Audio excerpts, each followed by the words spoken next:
Shalom saudara yang terkasih dalam Tuhan Yesus Kristus. Jumpa lagi pagi ini dengan saya, Joan Angel. Saya mau membagikan sedikit dari kebenaran firman Tuhan, sedikit dari pesan yang Tuhan sampaikan untuk saya.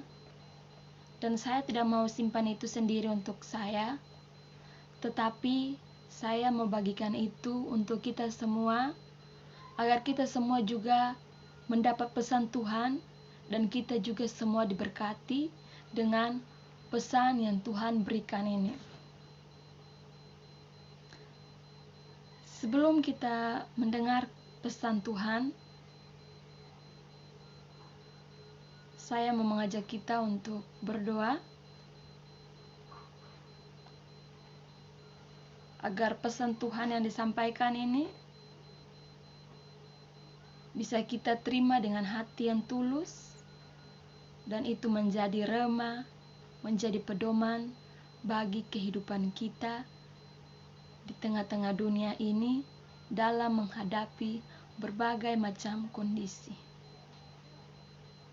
Mari kita berdoa. Terima kasih Bapa, kami bersyukur atas kesempatan yang indah yang Kau berikan bagi kami saat ini Bapa. Kami sebagai anak-anak-Mu, kami mau mendengarkan pesan-Mu Tuhan, tapi kami minta Engkau buka hati kami, agar pesan yang disampaikan ini Tuhan bisa tertanam dalam hati kami dan menjadi rema bagi kehidupan kami. Terima kasih Bapa, terima kasih Tuhan.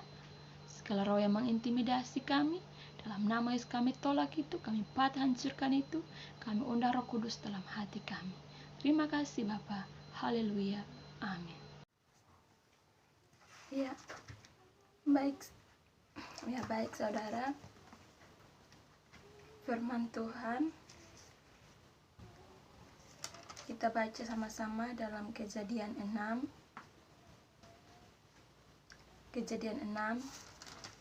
ayat 7 sampai dengan ayatnya yang ke-8. Demikianlah firman Tuhan.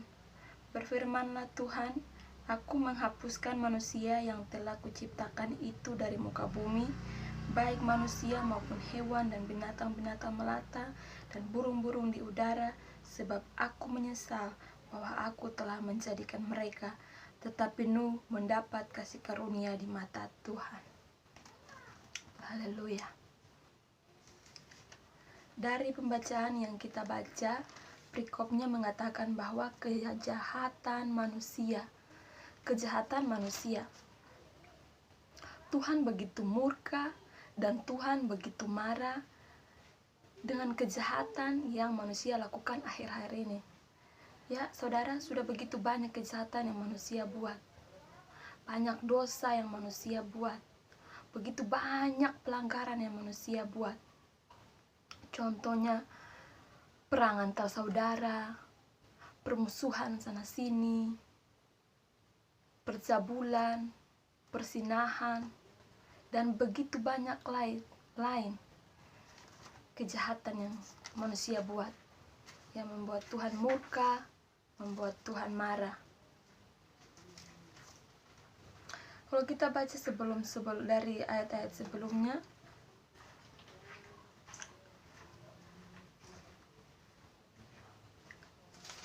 dari sebelum ayat 6 dan 7, sebelum ayat 7 dan 8 itu, Tuhan begitu marah saudara.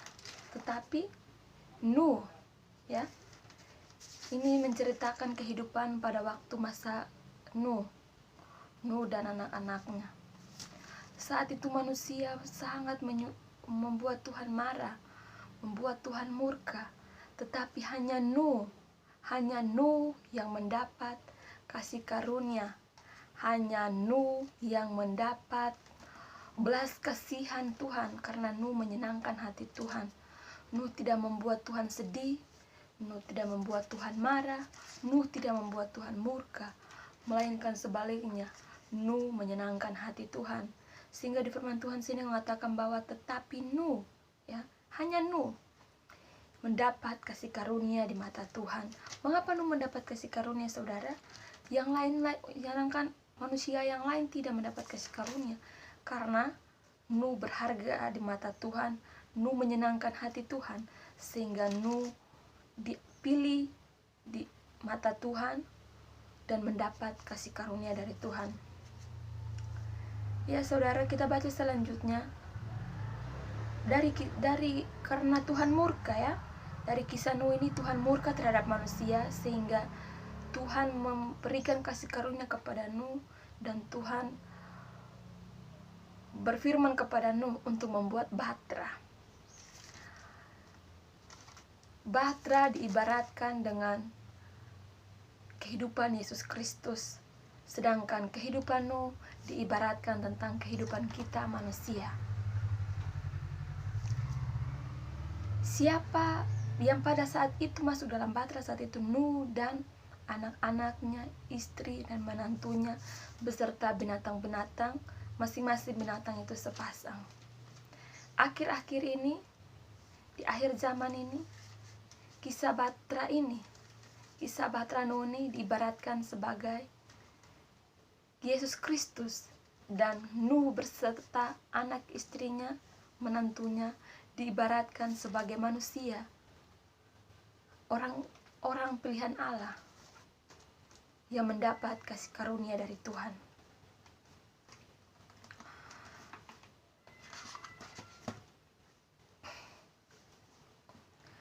Bapak Ibu Saudara, mari kita buka, lihat dan baca dari Kejadian 7 ayat 17, 18, 19, 20, 23 dan 24.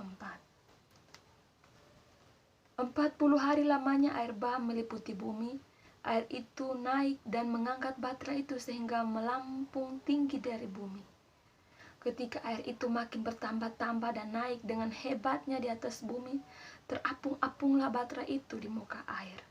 Dan air itu sangat hebatnya bertambah-tambah meliputi bumi, dan ditutupinya segala gunung tinggi di seluruh kolong langit, sampai 15 hasta di atasnya bertambah-tambah air itu, sehingga gunung-gunung ditutupinya. Demikianlah dihapuskan Allah segala yang ada, segala yang di muka bumi, baik manusia maupun hewan dan binatang melata dan burung-burung di udara, sehingga semuanya itu dihapuskan dari atas bumi.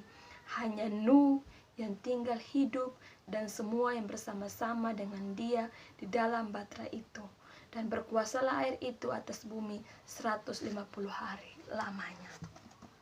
Ya, air bah diibaratkan sebagai suatu persoalan, suatu keterpurukan yang terjadi pada masa sekarang ini. Kalau kita semua di dalam bahtera itu, kita akan tetap hidup aman di dalam Tuhan. Artinya, kalau kita kaitkan dalam kehidupan sekarang, kisah Nuh yang kita gambarkan untuk kehidupan sekarang, kehidupan akhir zaman ini, kita anak-anak Tuhan, jika kita hidup di dalam bahtera, artinya jika kita hidup di dalam Tuhan Yesus Kristus, maka kita akan selamat dari air bah itu. Air bah ini berbicara tentang kesengsaraan, air bah berbicara tentang penderitaan, air bah berbicara tentang sakit penyakit. Ya, akhir-akhir ini dunia sedang ramai dengan yang namanya virus corona. Saudara-saudara, virus ini diibaratkan sebagai air bah, ya. Tetapi jika kita ada dalam bahteranya Tuhan, jika kita ada dalam Yesus Kristus, maka kita akan luput, kita akan terlepas dari apa yang namanya virus corona itu.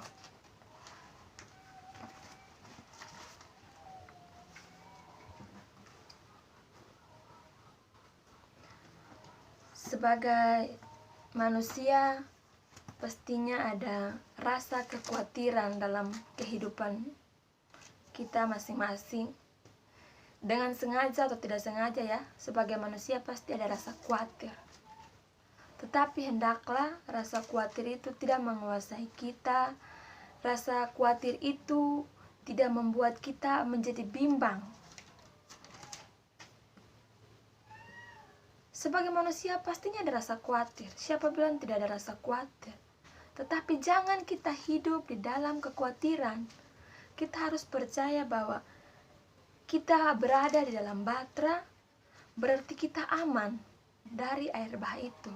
Artinya kita berada di dalam Yesus Kristus, berarti kita aman dalam lindungan Tuhan. Kita tidak akan merasakan yang namanya penderitaan, merasakan namanya sakit penyakit, karena kita aman dalam perlindungan Tuhan. Kita lihat dalam Kejadian 9 ayat 12 sampai 13. Dan Allah berfirman, inilah tanda perjanjian yang kuadakan antara aku dan kamu, serta segala makhluk yang hidup, yang bersama-sama dengan kamu turun-temurun untuk selama-lamanya. Busurku kutaruh di awan, supaya itu menjadi tanda perjanjian antara aku dan bumi. Ya Bapak Ibu, di sini firman Tuhan berbicara tentang perjanjian Allah dengan Nuh. Busurku kutaruh di awan. Yang dimaksudkan Allah busur itu pelangi, ya. Pada saat air bah surut, busur yang Tuhan taruh di awan itu adalah pelangi.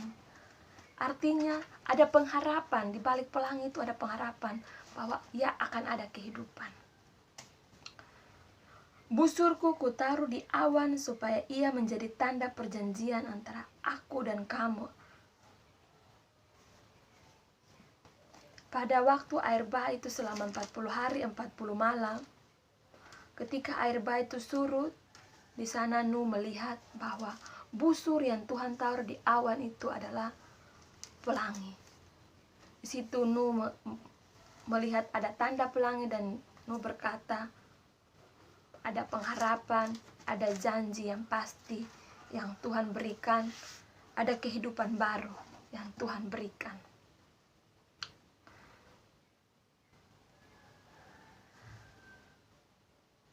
Semua yang terjadi pada kehidupan Nuh pada saat itu bukan secara kebetulan, tapi semua itu dalam rencana Tuhan. Semua itu Tuhan sudah atur, semua itu Tuhan sudah merancang, dan itu tidak sembarangan terjadi.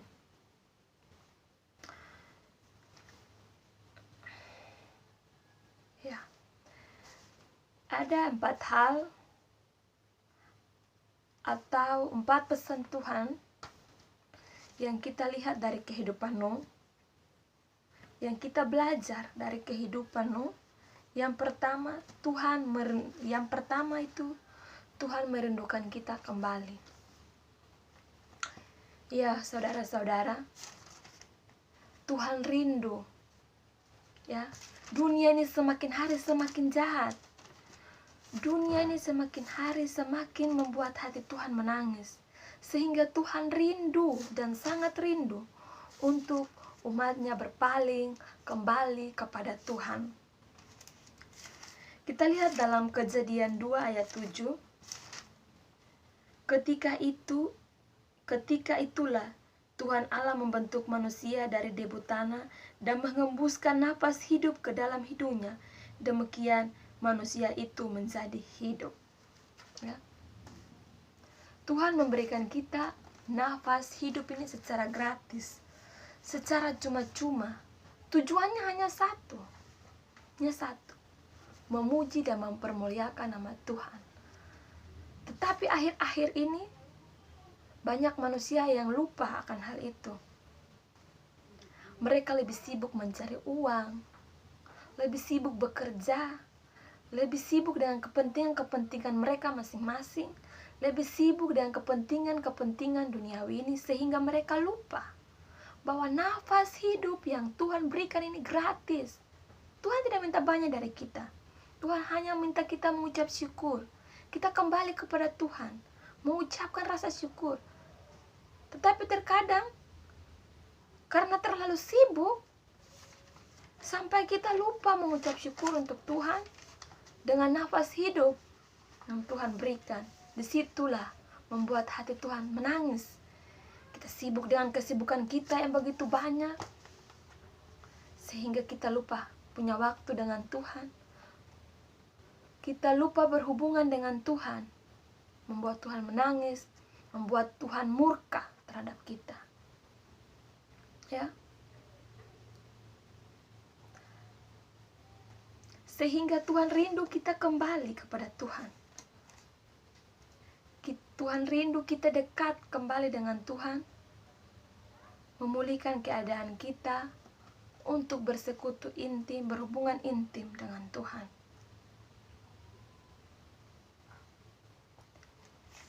Kehidupan kita manusia ini seperti jeruk yang diperas untuk mendapat sari-sarinya, ya.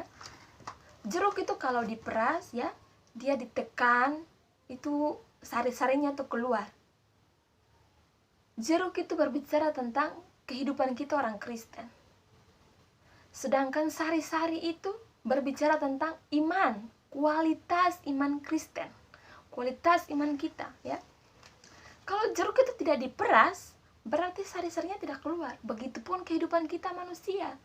Kalau kehidupan kita itu tidak ditekan, kehidupan kita itu tidak diberikan namanya tantangan, ujian, maka kualitas hidup kita, kualitas iman kita, kualitas iman orang Kristen itu tidak akan pernah terlihat. Maka Tuhan harus memberikan ujian, Tuhan harus memberikan persoalan demi persoalan. Tujuannya apa? Untuk menguji kita, ya. Dan Tuhan pun tidak pernah menguji kita itu melebihi kekuatan kita.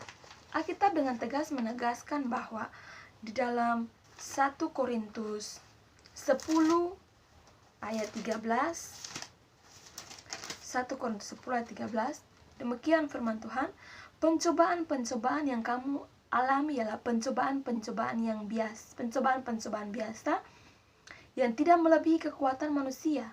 Sebab Allah setia dan karena itu Ia tidak akan membiarkan kamu dicobai melampaui kekuatanmu. Ya, firman Tuhan tegas mengatakan bahwa pencobaan-pencobaan, ujian-ujian, persoalan-persoalan yang kita alami itu hal yang biasa, ya. Seperti yang ada terjadi sekarang di dunia global. Di dunia ini sedang mengalami virus, ya, yang begitu besar, yang membuat sehingga begitu banyak manusia, ya. Kita lihat begitu banyak manusia yang begitu takut akan virus ini. Untuk apa kita harus takut dengan virus ini, saudara? Virus ini terjadi atas izin Tuhan. Kita manusia jangan kita mempersalahkan, virus ini dari negara si A, virus ini dari negara si B. Ya, karena si A berbuat begini, sehingga salah, sehingga virus ini begini-begini. Saudara, jangan kita mempersalahkan orang lain. Apalagi kita mempersalahkan Tuhan, bilang, Tuhan, mengapa harus berikan virus ini? Virus ini Tuhan izinkan terjadi. Semua terjadi atas izin Tuhan. Mengapa? Ada maksud Tuhan, ada rencana Tuhan. Ya, rencana Tuhan itu apa? Satu, Tuhan ingin kita kembali kepada Tuhan. Dan virus ini virus yang biasa. Dalam firman Tuhan katakan, pencobaan kamu belum pencobaan yang biasa. Berarti virus ini adalah virus yang biasa, tidak punya kuasa, ya. Kuasa Tuhan lebih besar daripada virus ini. Lanjut, pada waktu kamu dicobai, Ia akan memberikan kepadamu jalan keluar sehingga kamu dapat menanggungnya, ya. Bapak Ibu, saudara-saudara, dengan adanya virus ini ada banyak jiwa yang terenggut nyawanya. Ada juga yang sudah sembuh, ada yang masih sakit, ya. Tapi kita percaya itu semua terjadi atas izin Tuhan, itu semua terjadi atas rencana Tuhan. Tidak ada sesuatu yang terjadi di muka bumi ini, tidak ada sesuatu yang terjadi di dunia ini hanya karena atas kemauan kita, tidak. Atau hanya karena kebetulan, tidak. Semua itu terjadi hanya karena izin Tuhan. Dan pencobaan-pencobaan, ujian-ujian yang terjadi dalam kehidupan kita itu semua atas izin Tuhan. Dan itu juga tidak melebihi kekuatan kita, tidak melebihi kemampuan kita. Ya, jangan saudara bilang, Tuhan bilang apa yang kita alami ini biasa, tidak seberapa, tidak melebihi kekuatan kita. Tapi kok ada yang mati? Contohnya ada yang kena virus mati. Saudara, mengapa mereka mati? Tanpa mereka kenal virus pun mereka mati. Ya, hanya saja Tuhan sudah merancangkan semuanya. Ya, si A harus mati dengan adanya virus ini. Si A harus mati. Atau tanpa ada yang kenal virus pun mereka meninggal. Itu semua dalam rencana Tuhan. Jadi segala sesuatu yang terjadi dalam kehidupan kita itu atas izinnya Tuhan, bukan secara kebetulan. Semua itu Tuhan sudah merencanakannya. Ya. Hanya saja Tuhan mau kita kembali. Kita kembali kepada Tuhan, bersekutu, berhubungan intim lagi dengan Tuhan. Itu yang Tuhan mau. Yang kedua kita lihat dari kehidupan Nuh adalah Tuhan rindu spend time dengan keluarga. Artinya Tuhan rindu kita punya waktu dengan keluarga, ya. Kalau mungkin untuk masyarakat biasa tidak terlalu nampak ya kesibukannya, mereka masih punya waktu dengan keluarga, yang pasti mempunyai waktu dengan anak, istri, suami, orang tua, saudara, sahabat, teman-teman, dan lain sebagainya. Tetapi di luar sana, begitu banyak orang besar, begitu banyak orang yang punya kesibukan yang sangat luas, mempunyai kesibukan yang sangat luas, sehingga waktu mereka dengan keluarga mereka tuh hampir-hampir tidak ada, ya. Pergi pagi, pulang pagi, sibuk sampai tidak punya waktu dengan keluarga, sehingga komunikasi sudah mulai jarang komunikasi, apalagi saling curhat, berhubungan satu sama lain, komunikasi itu sudah jarang karena masing-masing dengan kesibukannya yang sangat banyak, sehingga jarang perkumpulan. Padahal Tuhan rindu keutuhan keluarga, Tuhan rindu perkumpulan keluarga, kita punya waktu, kita punya hubungan yang harmonis dengan keluarga, Tuhan rindu. Tapi akhir-akhir ini banyak orang yang begitu sibuk sehingga waktu dengan keluarga juga hampir-hampir tidak ada. Nah, itu juga Tuhan menginginkan, Tuhan mau kita punya hubungan keluarga itu kembali harmonis, kembali artinya komunikasi kita tuh lebih dekat lagi, lebih intim lagi begitu. Sehingga di dalam komunitas kita yang semakin intim, semakin dekat, di situ kita membangun mezbah. Di dalam persekutuan keluarga itu kita membangun mezbah dengan Tuhan. Itu yang Tuhan rindu. Kita sendiri saja kita sudah jarang membangun mezbah, apalagi kita mau berkumpul, sudah susah, ya. Kita perkumpulan keluarga, mezbah dalam keluarga itu tidak ada. Sehingga dengan adanya virus ini sehingga membuat lockdown segala pekerjaan, kantor-kantor diliburkan, segala aktivitas di luar rumah diliburkan, ditiadakan. Mengapa? Ya, mengapa sampai demikian? Ada alasan. Satu alasannya itu Tuhan ingin persekutuan mezbah di dalam keluarga. Mezbah yang kita bangun dengan keluarga, mezbah yang kita bangun untuk Tuhan di dalam keluarga, itu yang Tuhan inginkan. Persekutuan, ya. Sudah banyak, ya, jarang sekali ada persekutuan di dalam keluarga, ada mezbah di dalam keluarga yang dibangun untuk Tuhan, itu jarang. Bahkan hampir tidak ada. Sehingga dengan adanya virus ini, ya Bapak Ibu, saudara-saudara, dengan adanya virus ini mengajarkan kita untuk bersekutu, membangun mezbah yang merangkul satu sama lain, istri merangkul suami, suami merangkul istri, orang tua merangkul anak, anak merangkul orang tua, bergandengan tangan. Kita membuat mezbah untuk Tuhan. Untuk apa? Menyenangkan hati Tuhan. Itu yang Tuhan inginkan, Bapak Ibu. Ya. Pakai waktu kita dengan baik, ya. Saat suasana masih lockdown seperti ini, kita pakai waktu kita, pakai waktu ini dengan baik. Untuk apa? Pakai waktu ini untuk baik, kembali kepada Tuhan, kembali kepada keluarga, komunikasi ya. Mungkin yang ada berpisah, yang satu di rantau, satu di tanah kampung halaman ya, bisa komunikasi, bisa telepon, SMS, saling tanya kabar. Ada baik-baik kah? Bapak, mama, kakak, adik, om, tante, saudara, semua ada baik-baik ya.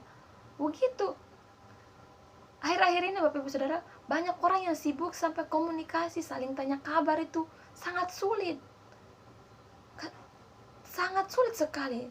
Dengan adanya kejadian ini, dengan adanya virus ini juga, Tuhan mengajarkan kita untuk kembali kepada keluarga, komunikasi, membangun mezbah, perkumpulan keluarga, membangun mezbah untuk Tuhan. Itu yang Tuhan inginkan. Dan di tengah-tengah kehidupan ini kita harus berserah. Berserah sungguh-sungguh kepada Tuhan. Kita lihat dalam Yesaya 41. Yesaya 41 ayat 10. Kita lihat Yesaya 41 ayat 10. Jangan takut sebab aku menyertai, jangan bimbang sebab aku ini Allahmu. Aku akan meneguhkan, bahkan akan menolong engkau. Aku akan memegang engkau dengan tangan kananku yang membawa kemenangan. Amin. Haleluya. Ya. Kita berserah kepada Tuhan. Di tengah-tengah situasi, di tengah-tengah air bah yang sedang menggoncangkan bahtera kita, ya artinya di tengah-tengah kehidupan dunia global yang sedang marak dengan virus ini, sedang penuh dengan virus ini, kita keluar ke sana kemari, kita tidak bisa berdekatan, kita harus jaga jarak karena adanya virus ya. Air bah ini kita ibaratkan untuk kehidupan sekarang ini tentang virus ya, tentang virus ini. Di tengah-tengah air bah yang sedang menggoncangkan kehidupan kita, virus yang sedang membuat kita goncang, membuat kita takut, kita berserah kepada Tuhan. Dan saat kita berserah, di situ Tuhan memberikan kekuatan kepada kita, bahkan Tuhan mengangkat kita, ya. Tuhan mengangkat kita dengan tangan kanannya dan membawa kemenangan untuk kita, sehingga yang namanya virus itu tidak akan mengenai kehidupan kita, karena kita dilindungi, kita dalam bahtera Tuhan. Tetapi Bapak Ibu, jika dalam keadaan lockdown seperti ini, kita malah di rumah, kita malah santai, kita malah pesta pora, mabok-mabokan, kita tidak kembali kepada Tuhan. Jangan salah saudara, tanpa saudara keluar pun saudara akan kenal virus. Ya. Tanpa saudara berdekatan dengan Tuhan, saudara akan kenal virus. Karena apa? Virus itu atas izin Tuhan. Untuk itu Bapak Ibu Saudara, di tengah-tengah situasi seperti ini, di tengah-tengah air bah yang sedang menggoncangkan kehidupan kita ini, di tengah-tengah virus yang sedang membuat dunia ini goncang, membuat anak-anak Tuhan ini takut, ya, mari kita membangun hubungan dengan Tuhan. Kita berserah kepada Tuhan. Tuhan akan memberikan kita kekuatan. Tuhan akan memberikan kita kemenangan. Tuhan akan memegang tangan kita dengan tangan kanannya dan membawa kita kemenangan. Mari kita lihat di dalam Ulangan 31.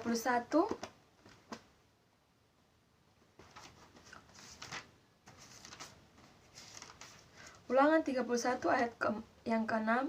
Kuatkan dan teguhkanlah hatimu, janganlah takut dan janganlah gemetar, karena mereka, sebab Tuhan Allahmu dialah yang berjalan menyertai engkau dan tidak akan membiarkan engkau dan tidak akan meninggalkan engkau. Ya, saudara, firman Tuhan dengan tegas mengatakan, kuatkan dan teguhkanlah hatimu, ya. Iman kita harus kuat. Kita harus teguh dalam Tuhan. Karena kita percaya bahwa Tuhan kita itu Tuhan yang kita sembah, Tuhan yang berkuasa atas kehidupan kita, Tuhan yang berkuasa atas virus ini. Kita tidak perlu takut dengan adanya virus ini, saudara-saudara. Virus ini tidak punya kuasa, ya. Tuhan yang berkuasa atas segalanya. Kita lihat lagi dalam 1 Korintus 10 ayat 13. Di situ Tuhan bilang apa? pencobaan yang kamu alami, pencobaan yang biasa.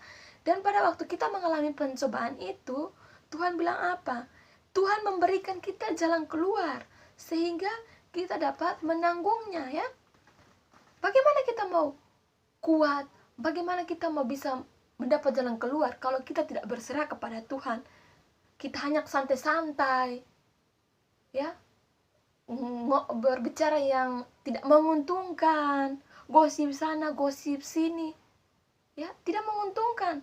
Tetapi kita berserah, kita kembali kepada Tuhan, bersekutu intim dengan Tuhan. Di situ Tuhan memberikan kekuatan hati kepada kita, memberikan kekuatan iman kepada kita, teguhkan jiwa kita, sehingga kita kuat dan kita teguh dalam menghadapi apa yang namanya virus corona atau air bah pada akhir zaman ini. Karena Allah adalah Allah yang setia, saat kita berserah, Tuhan akan memberikan kita jalan keluar. Kita harus berpegang teguh kepada Mazmur 91. Itu adalah suatu kekuatan untuk kita orang Kristen. Mazmur 91 itu ayat yang sangat menguatkan, firman Tuhan yang sangat menguatkan kepada kita orang Kristen.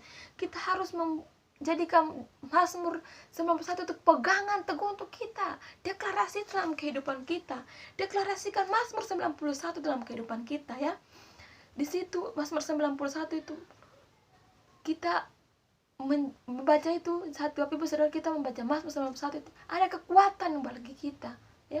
Tapi jangan kita membaca firman Tuhan tanpa kita berdoa. Saudara membaca satu kitab ini tanpa saudara berdoa, itu tidak akan mendatangkan hal apa-apa.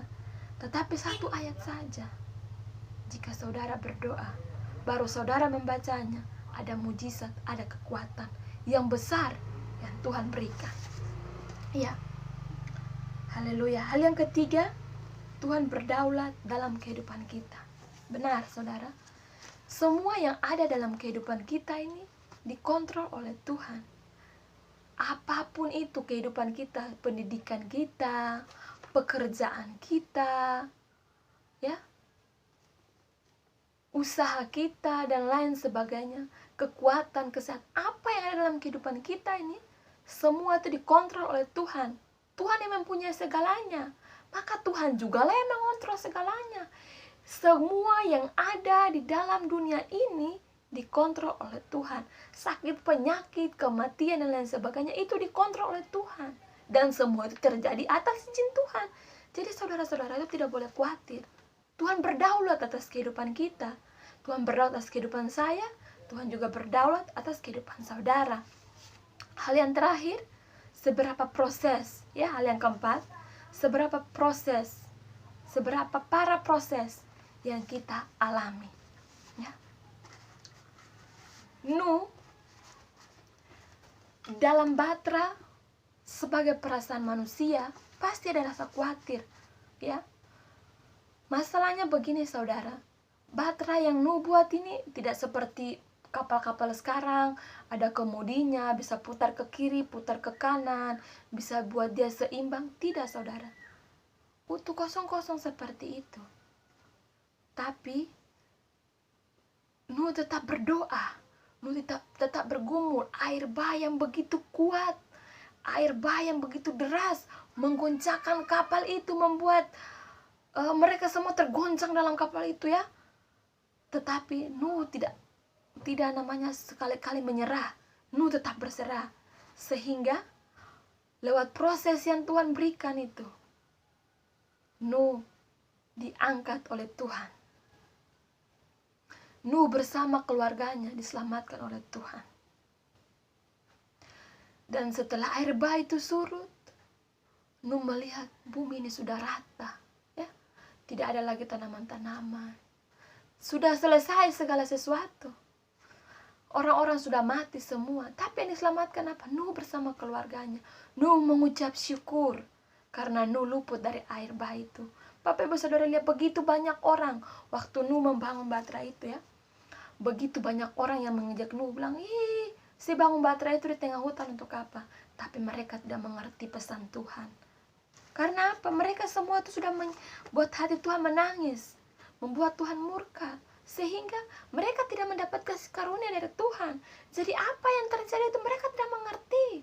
Sehingga saat air bah itu datang, saat pencobaan itu datang, mereka semua goncang. Dan akhirnya mereka semua musnah dengan air bah itu. Tetapi Nuh yang mendapat kasih karunia tidak musnah, melainkan Nuh selamat bersama anak, istri, dan menantunya. Saudara, kehidupan Nuh ini juga menggambarkan sebagai kehidupan kita orang Kristen. Kehidupan kita di akhir zaman ini, ya. Air bah menggambarkan tentang persoalan hidup. Entah itu sakit penyakit, entah itu masalah ekonomi, masalah pendidikan, masalah rumah tangga, ataupun apapun persoalan itu, ya. Tetapi kita tidak perlu goyah, kita tidak perlu takut. Sebagai para manusia pasti ada rasa khawatir, tetapi janganlah kekhawatiran atau ketakutan itu menguasai kehidupan kita. Tetapi kita tetap berserah, kembali kepada Tuhan, maka Tuhan akan memberikan kita jalan keluar, akan memberikan kita kasih karunia, sehingga kita semua luput dari yang namanya air bah, dari yang namanya gonjangan hidup yang membuat kita takut. Akhir dari firman Tuhan, saya mau mengajak kita semua di sini, saya berpesan untuk kita untuk tetap teguh, berserah diri terus kepada Tuhan, mengandalkan Tuhan dalam segala hal, maka Tuhan akan memberkati kita, akan melindungi kita dari segala mara bahaya, dari segala penyakit sampar, dari segala namanya virus corona. Kita akan aman dalam lindungan Tuhan. Amin. Bapak Ibu Saudara, akhir dari ini saya mengajak kita untuk mari kita berdoa bersama-sama. Terima kasih Tuhan Yesus yang baik, Tuhan Yesus yang punya kehidupan ini. Kami bersyukur Kau baik bagi kami. Di kesempatan ini Tuhan, kami sudah mendengar pesan-Mu Tuhan. Biarlah Tuhan pesan ini Engkau simpan dalam hati kami, agar itu menjadi rema bagi kami Tuhan. Biarlah di tengah-tengah menghadapi kehidupan dunia yang sedang terjadi bencana dengan virus corona ini Tuhan, biarlah kami tetap kuat, kami tetap teguh di dalam Engkau. Kuatkanlah iman-iman kami Tuhan, agar kami selalu kuat dalam menghadapi ini, dan kami bisa bijaksana dalam mengambil langkah untuk kemana-mana. Kami tetap tidak takut, dan kami percaya Engkau ada bersama dengan kami Tuhan.